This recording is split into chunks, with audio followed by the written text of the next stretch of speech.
我3个台子播啊，电脑要小心啊，别动。我是冲个凉，我出来了。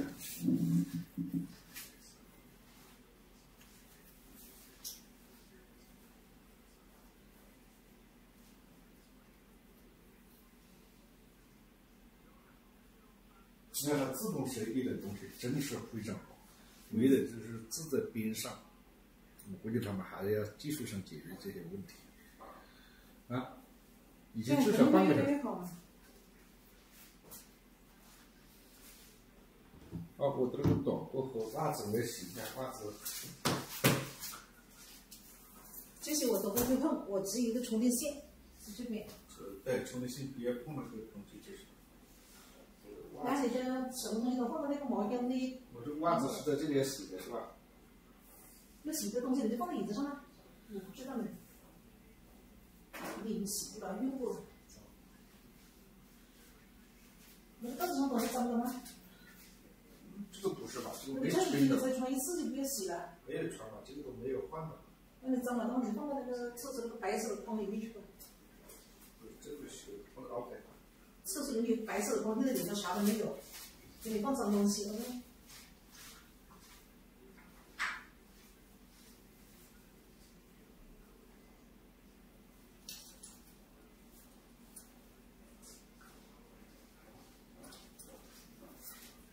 你昨天放的内吗？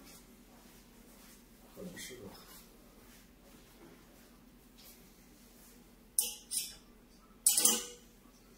西装特意我这里只拿了1件啊。那，毛巾、短裤都在这儿。这里拿2件。这里拿2件啊？一个红的，一个一个粉红，一个白的，还是一个蓝的？可以，白的可以，白的没有。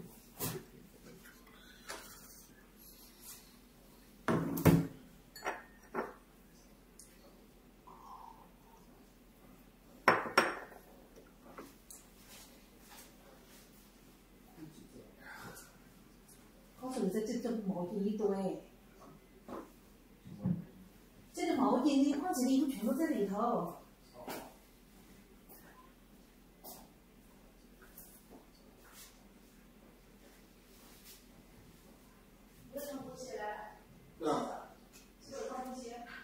我是穿的拖鞋。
毛巾不能脏。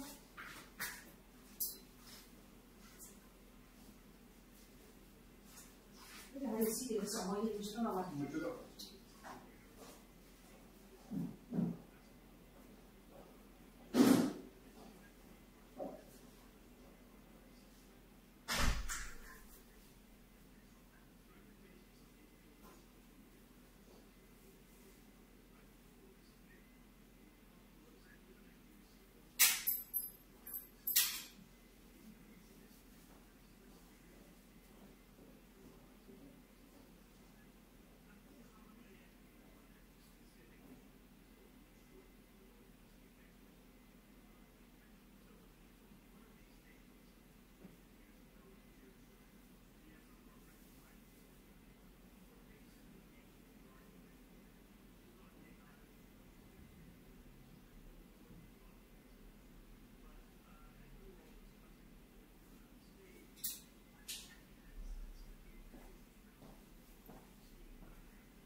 Good afternoon, everyone. I apologize for our tardiness. I was with the President. Let me begin with a few scheduling announcements today. President Trump will travel to Scotland, where he will visit both Turnberry and Aberdeen from July 25th to July 29th. During the visit, President Trump will meet again with Prime Minister Starmer to refine the great trade deal that was brokered between the United States and the United Kingdom. And the President and the First Lady will travel to the United Kingdom for an official state visit from September 17th to September 19th later this fall. This will mark a truly unprecedented second state visit for President Trump, and he is honored and looking forward to meeting with His Majesty the King at Windsor Castle. There has been a wave of positive economic news over the past week, which I would like to highlight today. Joe Biden's inflation crisis has been defeated. Prices paid to American businesses for goods and services were flat in June, which is lower than all 50 forecasters in the Bloomberg survey predicted. And core inflation, which is the best measure of inflation, came in lower than expected again in the month of June. Since President Trump took office, core inflation has tracked at just 2.1% overall and has come in below or at economists' expectations every single month. Wages are growing at a strong pace and prices are falling for everyday Americans. We also saw prices for new and used vehicles and airfares drop last month. In addition, prices for gas, fuel oil, energy commodities, hotels, airfare, public transportation, and fresh vegetables are all down over last year. As we said all along, trust in President Trump. The American dream is back, and everyday families are already reaping the benefits of this incredible economic turnaround in just 6 months. President Trump has ended the era of economic surrender and implemented powerful tariffs to stand up for our workers and businesses and rebalance America's trading agreements.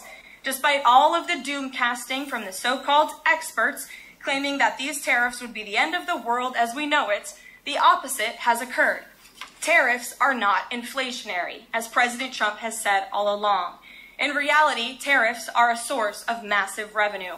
We're seeing trillions of dollars in private investment pour into our country right now because the companies around this world want to make their products right here with American labor and not have to pay any tariffs at all. Customs and tariff revenue has already totaled more than $113 billion since President Trump entered office, helping to lead a budget surplus in June for the first time in nearly a decade. We are truly entering a golden age as a result of these pro-growth and America First trade policies. On another matter, yesterday in the East Room, the President was proud to sign the Halt All Lethal Trafficking of Fentanyl Act into law, surrounded by angel families to help finally end the devastating fentanyl crisis that has ravaged millions of Americans. Under the Halt Fentanyl Act, anyone who possesses, imports, distributes, or manufactures any illicit fentanyl-related substances will be subject to criminal prosecution in the same manner as any other Schedule I controlled substance. This legislation will close the loopholes that criminals use to skirt around the law and make it easier for law enforcement to prosecute vicious traffickers who peddle poison in our communities. President Trump has always made tackling the drug crisis a top priority, and this important bipartisan legislation further follows through on that commitment. The complete and total success at our southern border that many in the media in this room continue to ignore is another example of the President keeping his word to families who have lost loved ones due to fentanyl, and it's another win for the American people. Customs and Border Protection just released the final operationalized stats for the month of June, and I must highlight some of these incredible numbers. There were only 6,072 Southwest apprehensions in June, 15% lower than the previous record that this president set in the month of March. To put that in perspective, the Biden administration routinely saw the same number of encounters in a single day, and on many days, that number was more than 10,000 apprehensions at the Southwest border. There were also 0 illegal aliens released along the Southwest border for the second consecutive month in a row. President Trump promised to end the illegal alien invasion, and he has delivered on that promise to the American people in record time. With the border sealed, deportations are ramping up. This past weekend, our brave ICE agents were arresting violent criminal illegal aliens all across the country. ICE Atlanta arrested an illegal alien from Mexico, convicted of attempted rape of a child in North Carolina. ICE Baltimore arrested an illegal alien from Guatemala who was previously convicted for sexual abuse of a minor in Maryland. ICE Houston arrested a criminal illegal alien from Mexico whose previous conviction includes aggravated sexual assault of a child in Texas. ICE Salt Lake City arrested a 32-year-old illegal criminal alien from Mexico who was previously convicted for child abuse and injury. ICE Baltimore arrested a criminal illegal alien from El Salvador convicted in Maryland for possession of child pornography. And ICE San Antonio arrested a criminal illegal alien from Mexico convicted of aggravated sexual assault in Texas. The men and women of ICE are heroes. They are putting their lives on the line every day to get the worst of the worst, these types of criminals, out of our communities and out of our country.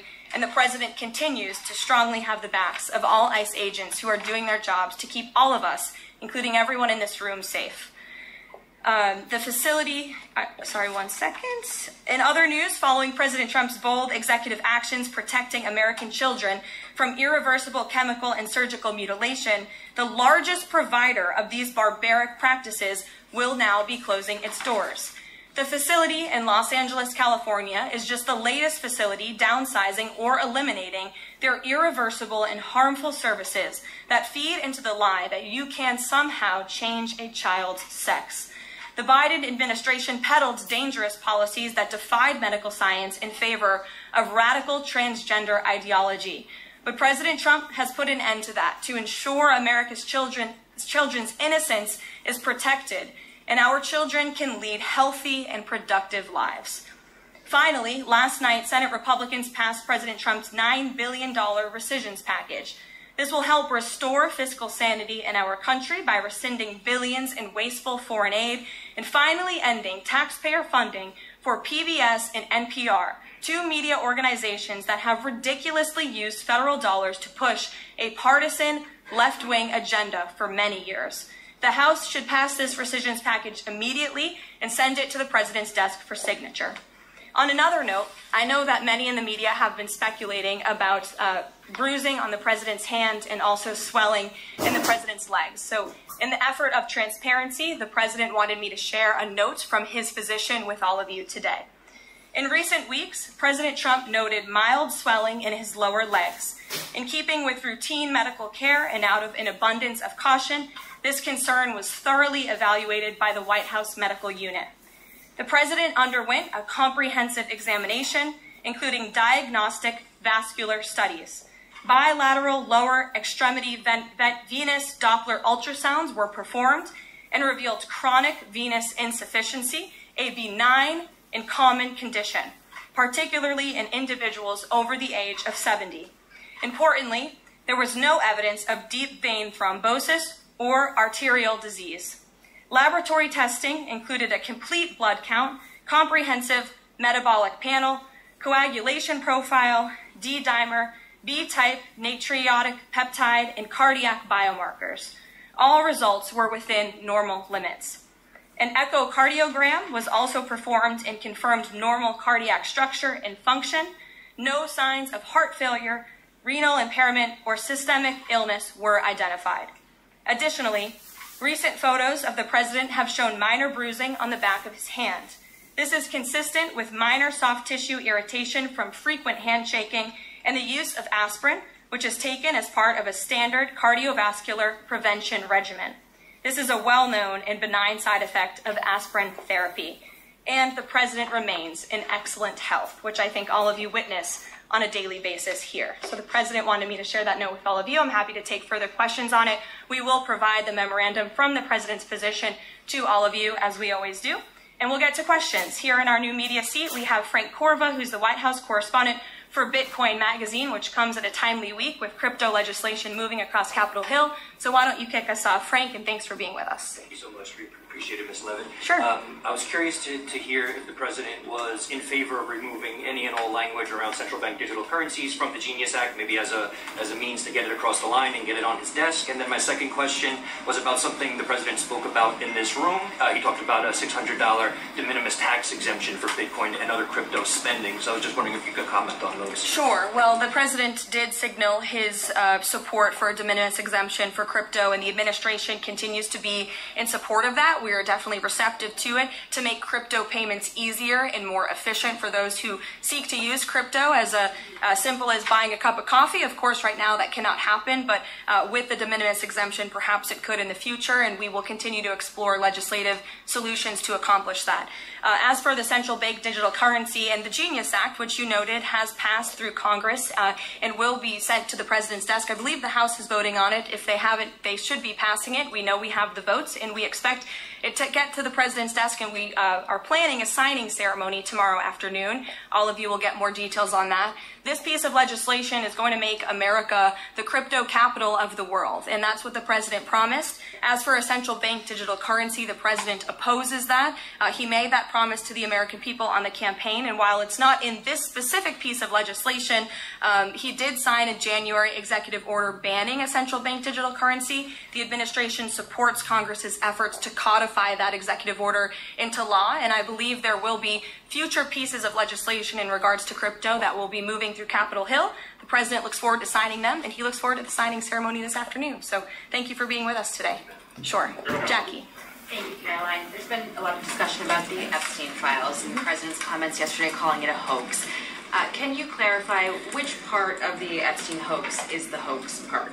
The president is referring to the fact that Democrats have now seized on this as if they ever wanted transparency when it comes to Jeffrey Epstein, which is an asinine suggestion for any Democrat to make. The Democrats had control of this building, the White House, for 4 years, and they didn't do a dang thing when it came to transparency in regards to Jeffrey Epstein and his heinous crimes. It was this president who directed the Department of Justice and the Attorney General to do an exhaustive review of all files related to Jeffrey Epstein, which they did.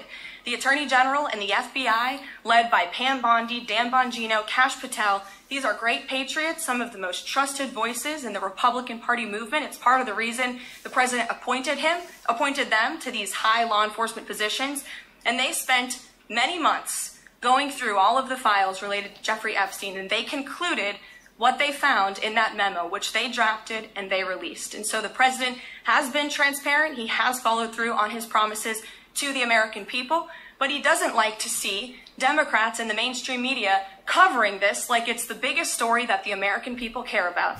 The president has been working so hard this week. On Tuesday, he went to Pennsylvania, where he secured $90 billion in investments for the Commonwealth, for the people of that state.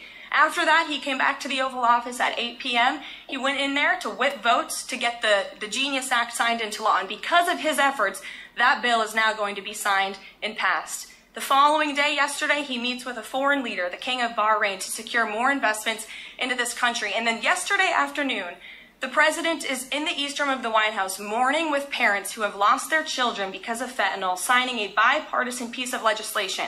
And not a single cable network in this country took that event live and covered that event like they should. Those are the issues the president cares about. What could be more important to the American people than helping families who have lost their children? Those are the issues this president is going to remain focused on. I understand he wants to move on from the story, but you do have some prominent figures, including the Senate Majority Leader, the House Speaker, voicing support for the files to come out. Representative Massey collecting signatures that would force a discharge petition for a vote on the floor for this.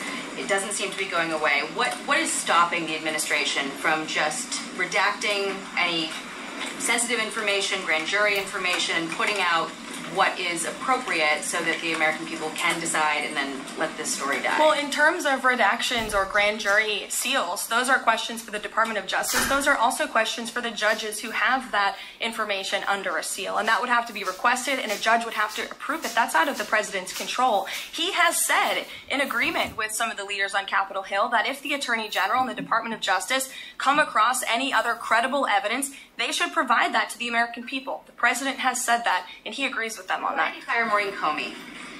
The Department of Justice did, and I would defer you to them. Dasha. Has the White House been directly in touch with some of the MAGA influencers that are still not satisfied with the administration's handling? And has the message to them been similar to what the president has said, which is sort of either let this go or we don't need your support? Well, look, the president and this team are always in contact with the president's supporters, with voices of many kinds on both sides of the aisle. I think that's part of the reason this president is a great president, because he's willing to listen and hear other people's perspectives. But ultimately, he has led this country, not just over the past 6 months to historic success, but also through his first 4 years as president. And as the leader and the creator of the MAGA movement, he has led through these perilous times for our country based on instinct and in the best interest of the country. And as I always say, the American people should trust in President Trump. John, go ahead, John. Thanks a lot, Caroline. The president on Monday announced that if there's not compliance with Russia within 50 days, there would be increased tariffs. Can you explain how that works? First of all, what happens if Russia doesn't end its war with Ukraine in 50 days? Well, in 50 days, as the president clearly laid out, if there is not a ceasefire agreement or a peace deal within that time frame, if Russia refuses to legitimately agree to a ceasefire, then they will face very steep tariffs, and they will also face secondary sanctions. So countries that are purchasing oil from Russia will be sanctioned as well, and of course that will do deep damage to Russia's economy. And I would just add that the president wants this war to end with a diplomatic solution. He's been pushing for it. This administration has spent many hours and a lot of time trying to solve this war very far away, but the president wants to stop the killing and he wants to save lives. Reagan, go ahead. What you were saying, Caroline. Reagan, go ahead. I have 2 questions for you. It's just about, if I may, it's just about the tariffs, the first part. I get the secondary tariffs, but there was only $3 billion worth of trade between the U.S. and Russia in 2024. It's expected to be far less this particular year. On April the 2nd, both you and the Treasury Secretary said it's not necessary to apply any tariffs on Russia. You said that because of the lack of trade, it precludes, that was the word you used, any need for tariffs. Why now, and why do you think that that would make them cave and come to some sort of peace agreement as it relates to Ukraine? $3 billion is still a lot of money, John, and it's not just tariffs, it's the secondary sanctions as well that will be implemented in 50 days. Reagan. Thanks, Caroline. I have 2 questions for you. Sure. First on Congress. Congresswoman Salazar introduced legislation that would give some illegal immigrants in the country a path to citizenship. 10 Republicans signed on to what she's calling the Dignity Act. I'm curious what the White House's position is on the legislation and if the president would veto this bill if it needed to discuss. From my understanding, the White House nor the president has actually read through this legislation. We've been focused on, of course, the One Big Beautiful Bill, which passed, which is another historic accomplishment of this president in record time. The Genius Act this week, the rescissions package, that's been the focus of the White House. But the president has made it very clear he will not support amnesty for illegal aliens in any way. I want to give you a chance to respond to the CEO of NPR. She's claiming that the cuts to their network will, quote, be a real risk to public safety of the country. Congressman Murkowski has argued that public broadcasting stations save lives. Could you respond to these concerns? The NPR CEO said cutting NPR will be a risk to public safety. I am not sure how NPR helps the public safety of our country, but I do know that NPR, unfortunately, has become really just a propaganda voice for the left. So just a few examples for you. In 2020, NPR refused to cover the Hunter Biden laptop scandal in the run-up to the election. They said their assertions don't amount to much, writing they did not want to waste the listeners' and readers' time on stories that are just pure distractions. That does not sound like an unbiased opinion. That sounds like a partisan opinion to me. And this is a taxpayer-funded organization. In 2018, that same CEO that you're talking about called the president in the Oval Office, who nearly 80 million Americans elected, she called him racist, shared a photo of herself wearing a Biden for President campaign hat, serves on the board of a Soros-funded activist group. In 2020, PBS's White House correspondent at the time characterized President Trump's speech then at Mount Rushmore as a love letter to white resentment, promoting the myth of America.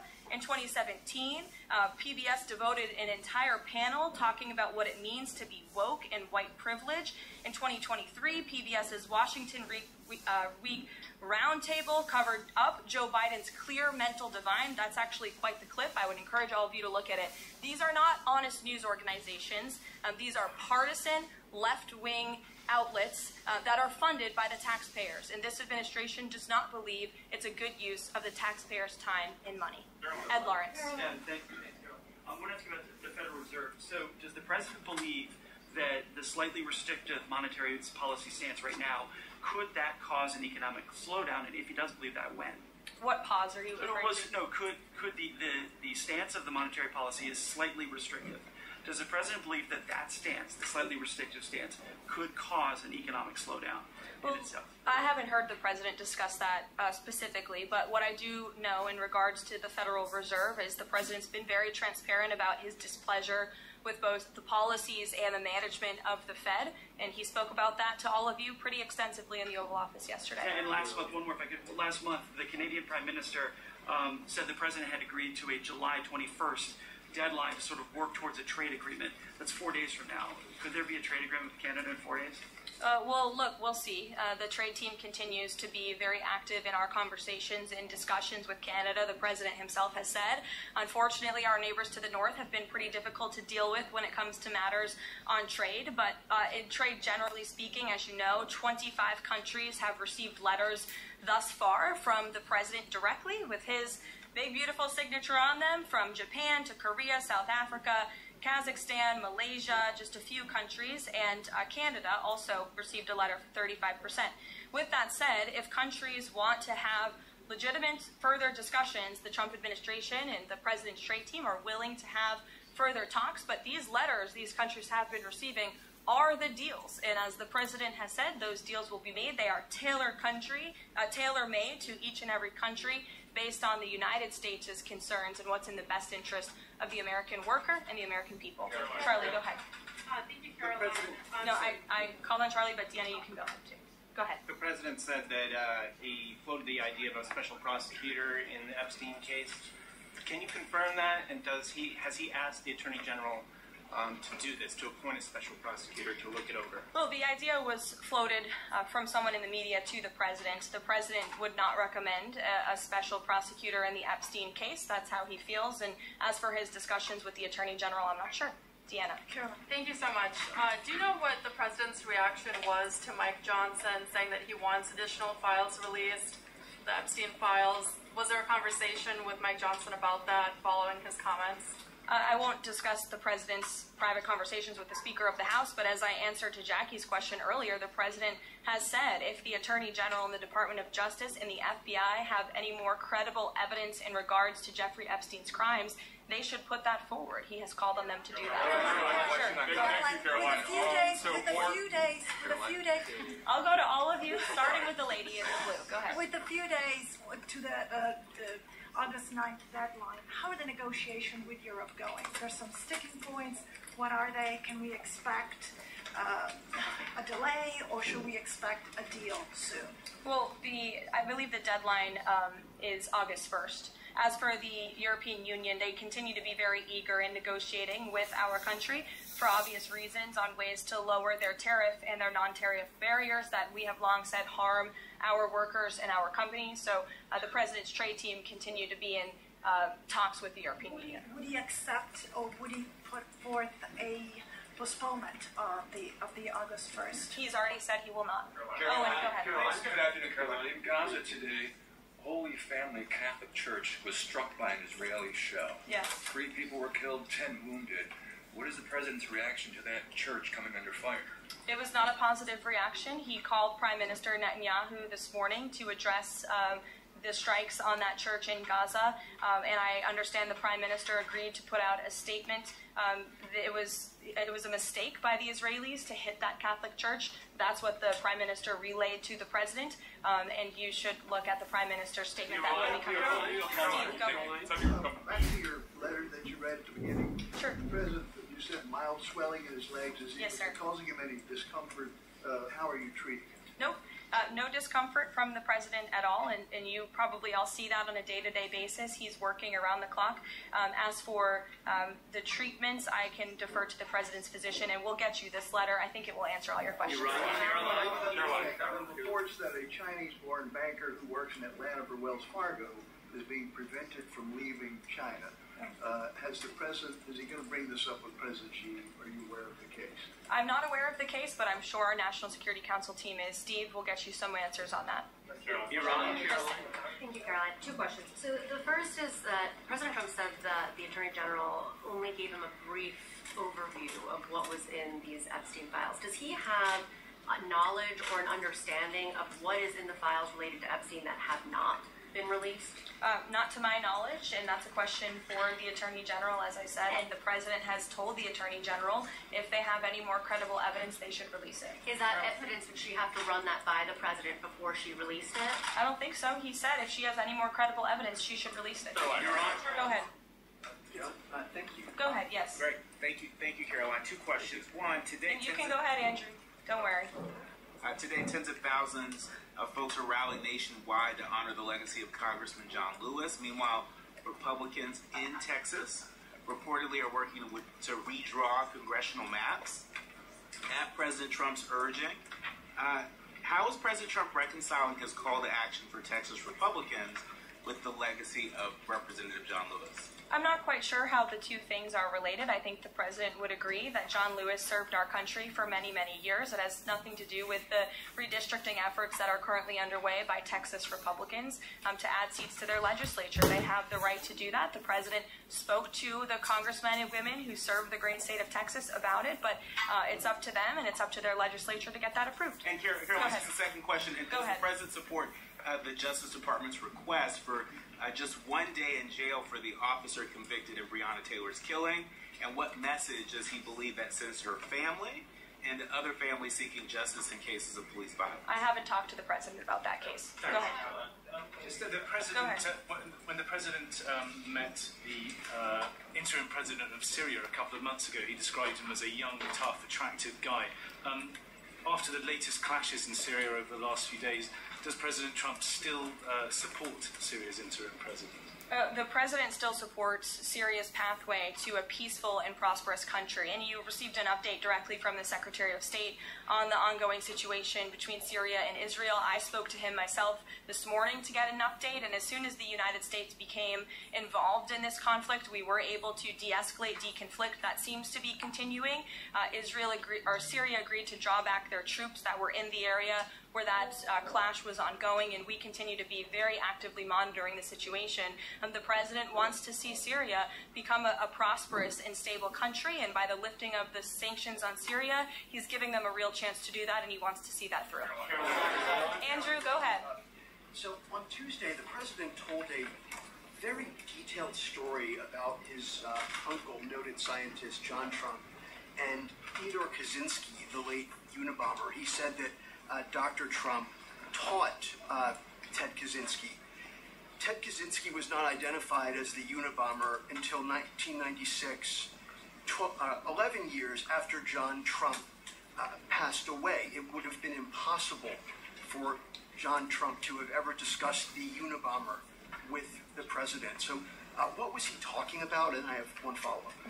Andrew, with so many issues going on in the world, I'm a little bit surprised you would ask such a question, although I'm not sometimes coming from you, I will say, but I'm willing to give you an answer. Nevertheless, the president's uncle did, in fact, teach at MIT. He was a very intelligent professor. The president's very proud of his family. In fact, the president has a letter from his uncle on the MIT letterhead that sits in the Oval Office dining room. Maybe we'll let you see it sometime. Caroline, one more. Elizabeth, will the president consider pardoning Ghislaine Maxwell if the Epstein case is a hoax? Okay, I'll start off with the president said last week he would not be getting involved in the New York City mayoral case.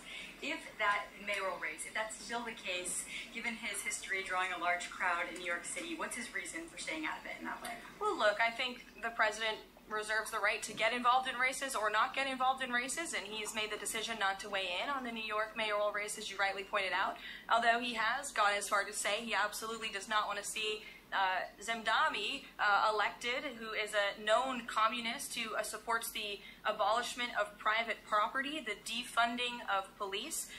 He has made very well-known anti-Semitic statements. It would be a disaster for New York and for this country. And I think it's quite telling that this individual, a known communist, has been spending time in Washington this week meeting with leaders on Capitol Hill.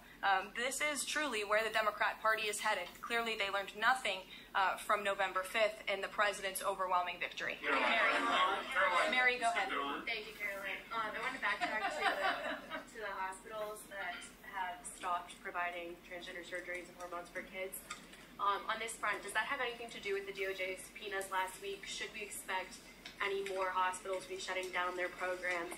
And I wanted to also ask what you make of all these media reports, especially the AP, which I noticed, which portrays these children as losing something that's saving their lives. Yes. I think the president spoke a lot about this issue, which is a political issue, but also really a cultural issue that impacts children and families. He talked about it a lot on the campaign, and I think he was quite surprised by the uptick we were seeing in the embracement by the Democrat Party when it comes to the chemical castration and mutilation of young, innocent bodies. And so the president made it a very early priority to sign very strong executive orders to cut off the funding for any hospital or any medical facility in this country that provides such barbaric procedures. And as a result of that strong policy and the president's strong common sense position on this issue, we've had such an overwhelming response, which is great for children in Arizona. Phoenix Children's Hospital has stopped providing puberty blockers and hormone therapy to minors. In California, Stanford Medicine ended sex change surgeries for minors. Children's Hospital Los Angeles is closing its Center for Trans Youth Health and Development surgical program. In Illinois, Lurie Children's Hospital Chicago stopped sex change surgeries. Again, let's think about what we're talking about here. Sex change surgeries for minors. These are barbaric practices that no child, innocent child, should have to endure. And the president wants to protect the innocence of children, and I know the vast majority of Americans support him in that effort. This is a wildly popular and common sense endeavor this administration has taken, and we've seen many of these medical institutions have followed through with the president's executive orders, but we'll continue to take further action on this important issue. Garrett. I too feel indulged. Sure. On the rescissions package, I wonder what the White House makes of this theory that it increases the odds of a shutdown. The theory is basically, why would any Democrat vote for a bipartisan spending deal with Republicans if Republicans can turn around and claw the money back the next day? Look, $9 billion worth of crap that it was in our federal funding that is now being rescinded. This is a good thing for the American people and the American taxpayer, and I think our Office of Management and Budget Director was saying this process should be more bipartisan.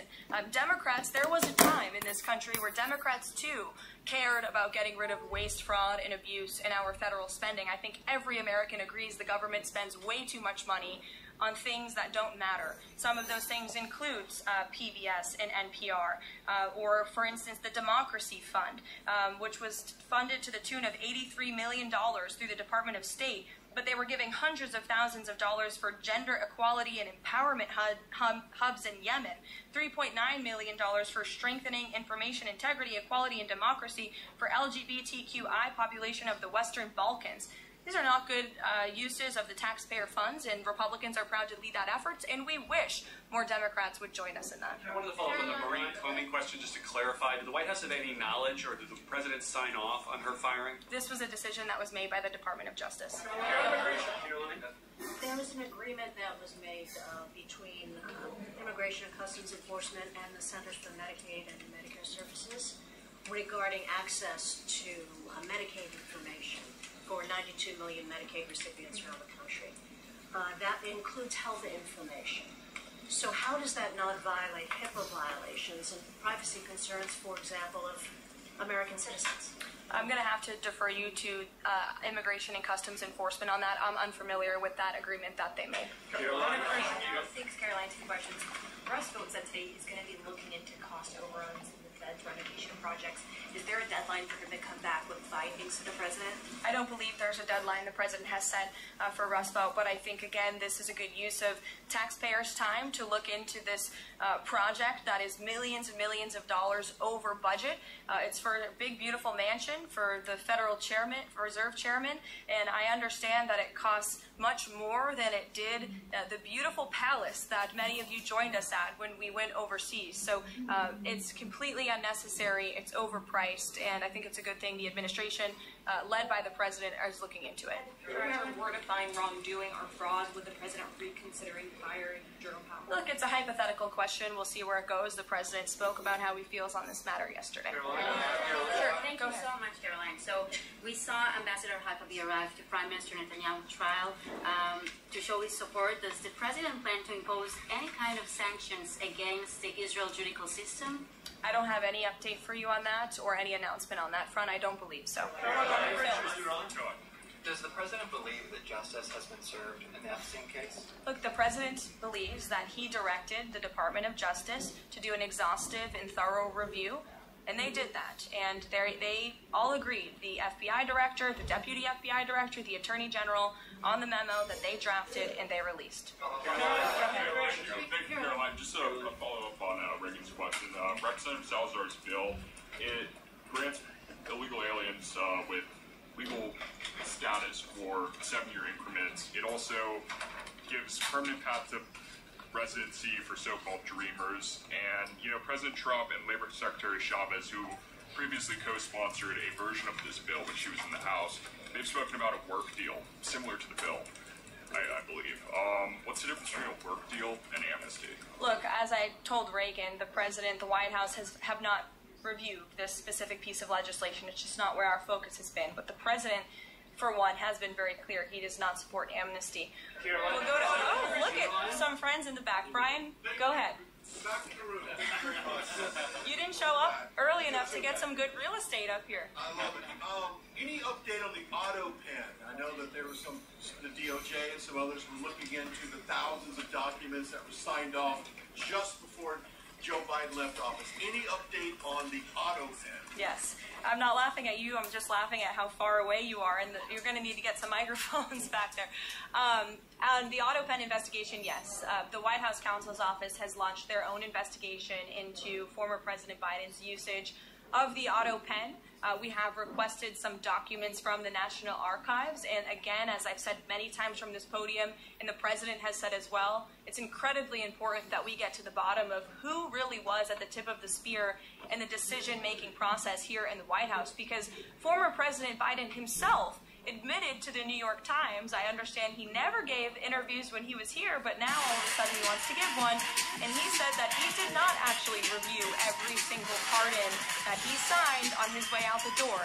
That's incredibly concerning, and I can tell you it's something this president would never tolerate. This is a president who is signing things all the time. Any document that has legal implications, this president's signature is on it because he's the one making the decisions. It does not appear that was the truth in the previous White House, and I know the American people want to receive answers on who was running the show, because the decisions that were made in this place really destroyed our country, and we deserve to get to the bottom of it.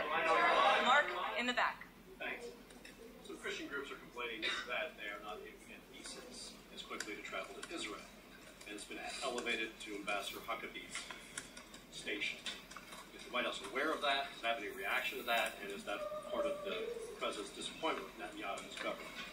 Look, I'm not aware of that, Mark, but I'm sure, again, our National Security Council is, and also the State Department. As you know, travel visas roll through Secretary Rubio's shop over there, whom we work very closely with, so we will check in on the matter. But I know overall this president and the administration do want to streamline the visa process to make it easier for both Americans who want to travel abroad and people abroad who want to come to our country the legal way. Sure. Go ahead. I was going to the gentleman above you, but go ahead, Libby, and then you can go. Okay, two questions for you. The first is, during the Whole Nation Summit, Secretary Noem suggested there could be some changes to TSA's liquid limits. Is the president aware of that? Is that an idea that he's backing? And what would that timeline and the changes look like? Sure. I would defer you to the Department of Homeland Security, but I did see Secretary Noem's comments, and I think it's great that on day one she asked TSA, what are we doing right? What are we doing wrong? How can we make air travel more efficient while maintaining utmost security for American passengers and travelers? And I know they announced no more shoes, or you don't need to take off your shoes anymore at the airport, which I think is welcome news to all of us who travel a lot. But further guidance or decisions, of course, that's in the Secretary of Homeland Security's overview, and I would defer to her. The other question for you is on Bondi and Burgum's trip today to Alcatraz. I'm curious what the funding is going to look like for that and who the president does want to see incarcerated there if it were to become. Sure. Well, this was an idea of the president. He spoke about it in May, and he directed his administration to review a reopening plan for Alcatraz if it is possible, which is why the Attorney General and the Secretary of Interior have traveled there today. They are touring the site, and if the Alcatraz prison is reopened, it would be under the purview of the Bureau of Prisons. And the Secretary of Interior also would play a big role in this as well. So they're there to review the site today, and I'm sure you'll hear more from them on it later. And just to follow up, Libby, on who the president wants to see housed in Alcatraz, the worst of the worst criminals in this country, both American criminals who convict heinous crimes, but also illegal alien criminals before deportation as well. Go ahead. The State Department yesterday urged the Chinese Communist Party to cease its campaign to eradicate Falun Gong, a peaceful spiritual practice. With the anniversary of this brutal persecution approaching, does the White House have a message for the CCP on this? Well, I will get you one, and we will get back to you. Go ahead. We'll take. Go ahead, and then go ahead. I've never called on you. Why don't you go ahead? In the red tie. Dr. Harper behind. Thank you. Yes, go ahead. Go ahead. Me, thanks. Yes. Thank you, Caroline. Yes, you. What's your name? My name is Matias. Thank you. What's your outlet? I'm for Record TV, Brazil. Great. Brazil's President Lula recently said that President Trump was elected to govern the United States and not to act as the emperor of the world. And he also emphasized that Brazil is open to negotiation. I'd like to hear what you have to say about it, what the administration has to say about it, and specifically what areas are currently open to negotiation in the light of the 50% tariffs that were announced. Sure. The president is certainly not trying to be the emperor of the world. He is a strong president for the United States of America, and he's also the leader of the free world. And we've seen a great shift across the entire globe because of the strong leadership of this president. In regards to Brazil, the president sent a letter to Brazil announcing their new tariff percentage. He also directed our USTR ambassador, Jameson Greer, to launch an investigation of Brazil under Section 301 of the Trade Act of 1974, designed to address unfair foreign practices that are affecting U.S. commerce. For years, we know Brazil's digital regulations and weak IP protections have undermined U.S. tech and innovative companies, and their tolerance of illegal deforestation and other environmental practices puts American producers, manufacturers, farmers, and ranchers who follow better environmental standards at a competitive disadvantage. So this president always acts in the best interest of the American people and the United States of America, and he will continue to do so. Thank you very much, everyone. We'll see you later. I appreciate the enthusiasm.